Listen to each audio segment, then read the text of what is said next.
Have you had a time in your life when you said yes when you really meant no? Do you even know why you did that?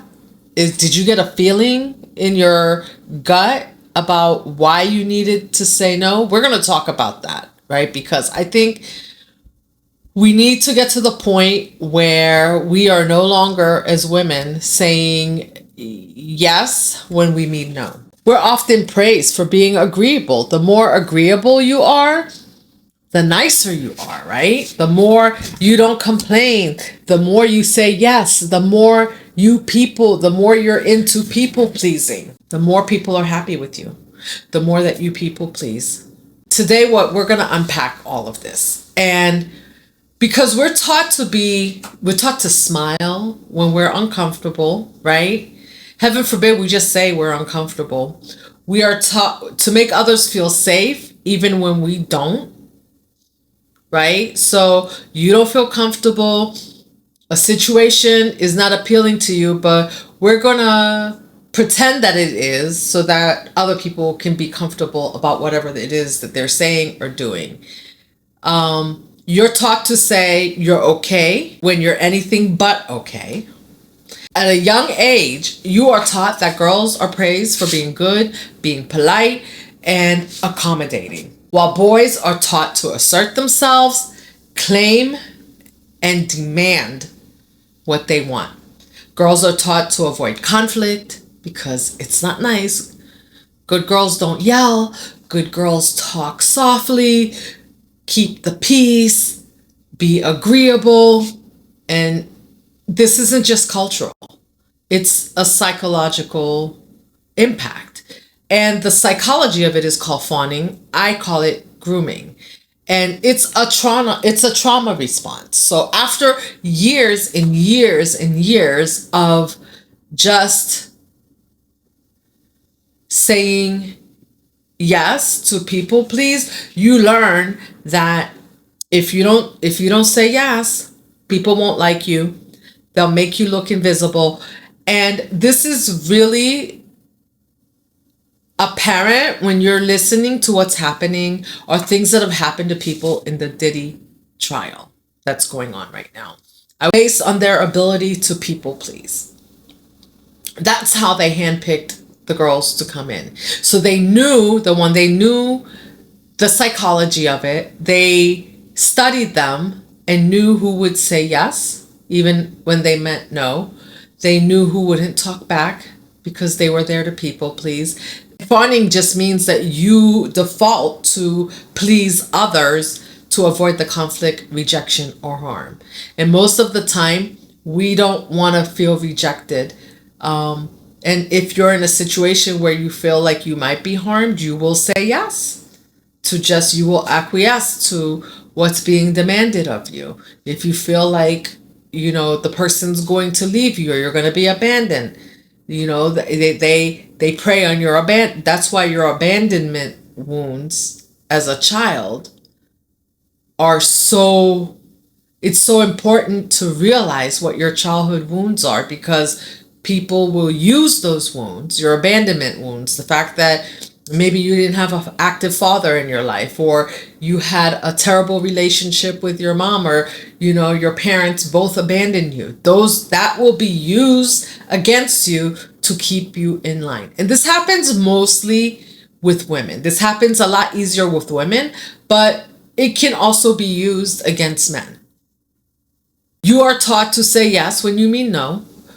You are taught to stay silent because being silent means that you're keeping the peace. You're not ruffling feathers. You're not making anyone uncomfortable, and you're not damaging or you're ruining the family, right? Because I've heard that before. You're ruining the family. No, I'm keeping my peace and I'm saying no when I mean no. And that's okay. And that has to be okay. But see, those tactics will be used against to bring you back to that status quo, to remind you that you might be abused, you might be left out, right? Ignored. And that triggers all those wounds that you have And it's really ironic because saying no or saying yes when you mean no actually perpetuates the wound itself. Because you are now in a situation where you are going against yourself. You're going against truly what you want, truly what you know feels right for you. So instead of allowing somebody, making it okay that somebody else abandons you, you abandon yourself. And that's basically the gist of it. People prey on others that they know will abandon themselves. Once you abandon yourself, there is probably nothing you can ever do. It will never be enough. The truth is that this is all a survival mechanism that you have adopted, right? And it's not weakness. It's just you've learned to manage. Like if you speak up, yeah, you're going to get smacked. You're going to get beat. There will be hell to pay. And so when you start to realize that there'll be hell to pay, you start to figure out how to dodge hell. You start to figure out how to create an environment, hopefully create an environment that's more pleasing to the other person so that hell doesn't come. The problem is that that bar for what hell is for that person, for what the other person wants, that bar keeps moving. They keep moving the bar because it's never enough. And when you're abandoning yourself to do that, because at least if you're not abandoning yourself, you know what you need to feel safe, to feel good, to feel loved. You know what you need to do. But when you've never been taught to do that, and all you've been taught to do is to move the bar, to keep moving with the bar so that you can make other people feel good about themselves, so you can make other people feel like, hey, like you're not a burden to them. You're not you're the peacekeeper. They know they can always move the bar with you. You will any little bit of self-preservation that you have left, you will give up to keep the peace until there's eventually nothing left of you.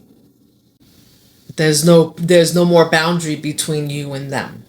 I brought up the Diddy trial not to continue to talk about him, but you can see in the extreme ways, if you've been following, how the grooming, so to speak, happened when people felt their livelihood was going to be taken away. You will do anything not to have your livelihood taken away. You need to take care of your family, not to have your family harmed, not to have, based on the stories anyway. I don't know what's true and what's not because I wasn't there, but based on the stories, you can see how fawning works. And fawning works the same way, whether it's on this elaborate stage that we're seeing it on, or whether it's in your own environment. And it happens at different levels until, like I said, eventually you don't have, you can't see where you end and the other person starts. And when you're not clear in saying no, so let's say someone asks you something and you go, oh, no, thank you. And then they go, no, you should do that. And you go, no, I really don't want to. They go, no, like you should do it till eventually the no stops, right? You stop saying no, right? And it could be something as simple as putting food on your plate, right? Somebody says, hey, and that's how it starts. That's how you're tested, right? Because you say, no, I don't want any more food. And then the person says, well, no, you should try this. And you say, well, no, I don't want to try it. And they go, no, like it's really good. You should try it. And you say, well, no, I really don't want to. And your voice, you will notice because of grooming, because of fawning, and the need to people please, your no gets softer and softer until the food is just on your plate. Once it's on your plate, now you find yourself, you're like, well, they already put it on there, so I should eat it, right? And if you don't, now it goes from them putting it on your plate to saying, hey, here, let me help you, let me give you a bite. But you said no, you didn't want it before. But now you're like, okay, it's just a bite, right? I should just take the bite. And then they tell you how good it is. Even if you don't think it's good, you don't even get to really give your own opinion about what you think, because they've already told you, hey, this is really good. Isn't it? It's good, right? It's good. So heaven forbid, now you can't even give your opinion to say, hey, I don't really like this. It might be good to you, but it's not good to me. And by the way, I'm not going to eat it because you shouldn't have put it on my plate, because I'm not going to eat it. They count on your conditioning. And this is something that's been conditioned since we were younger, since you were young. And they push the boundary, this boundary, it's a subtle boundary, isn't it? From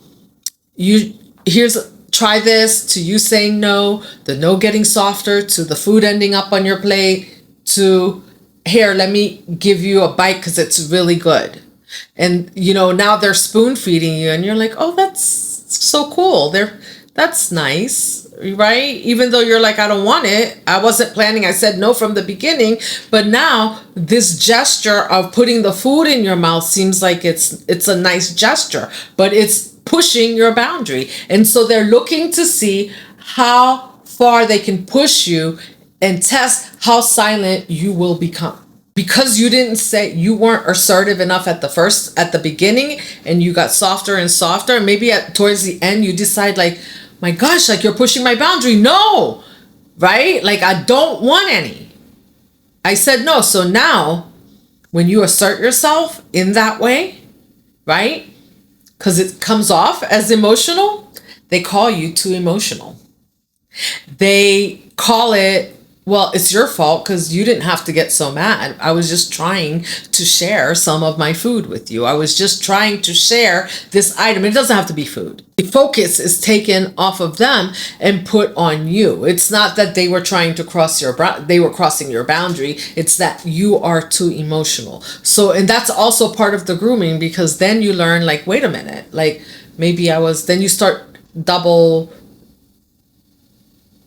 tracking, you start tracking back, right? That maybe I was being too emotional. Maybe I should have just taken it, because that would, it would just be easy. And this is, I'm talking about food here, which seems like something simple, but imagine a predator that's seeing how far they can push you with just some food, so that they can just groom you into something else, to something more deviant. To more deviant behavior. And then the next thing you know, and this could start on a date that you go on. And when you're unapologetic with your yes and your no, people can't sway you. Your no is a no and your yes is a yes. And they can't pressure you into doing things. And yes, people will not like you. You don't mind being uncomfortable, because you realize the discomfort you're feeling is their discomfort that you said no. They are projecting their discomfort onto you. And so that is, you're no longer afraid of that. You're not afraid of being called difficult, dramatic, or cold, because you know that you're not. It's just not your truth. That yes, for that day, in that moment, was not your truth. And when it wasn't your truth, you held your boundary to your truth. You are your truth. You didn't abandon yourself to make someone else feel better. And there's nothing that makes you feel more alive and more aligned than not abandoning yourself. And when you don't abandon yourself, When you stop abandoning yourself, it no longer matters who decides they're going to abandon you, because you know that you got your back. And I'm not saying this to be mean. I'm not saying this to be selfish or just to shake it off like it doesn't matter how other people feel. We're not trying to step on anyone to make ourselves feel better. But then if you're not trying to step on anyone's feelings to make yourself feel better, why would you allow them to step on yours to make them feel better? Why would that be okay? And it's not. So the thing is that, you just need to think about, I want you to think about now, how have you been, where have you been saying yes when you really meant no? What part of you is tired of performing? Because when you're saying yes and you mean no, you're performing peace. You're just putting on a performance that things are peaceful. But really inside, your whole body is falling apart. You're anxious. You're resentful. Your peace is being chipped away at. And when you find that peace, for some reason, that makes other people feel like you're chipping away. But what's really interesting is that those same people, you will find that those same people, when they mean no, they say no. They don't say yes to you to make you feel better.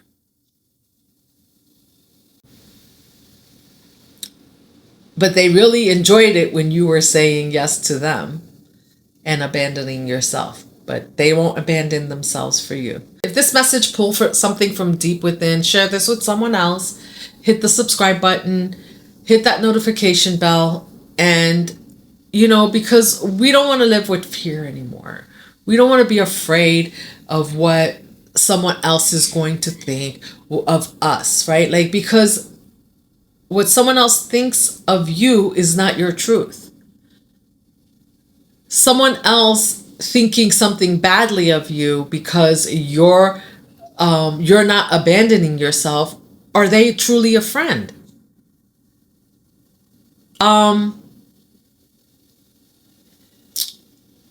You're not too much. You're not too late. And you're just no longer abandoning yourself. You're just listening to yourself and finding your peace. And if your peace irritates someone else, you really need to look at whether or not they are for you. Because more than likely, they're not. All right, hit that like button, subscribe, and I will see you in the next one. I'm sending you love, light. Stay beautiful, sexy, and empowered.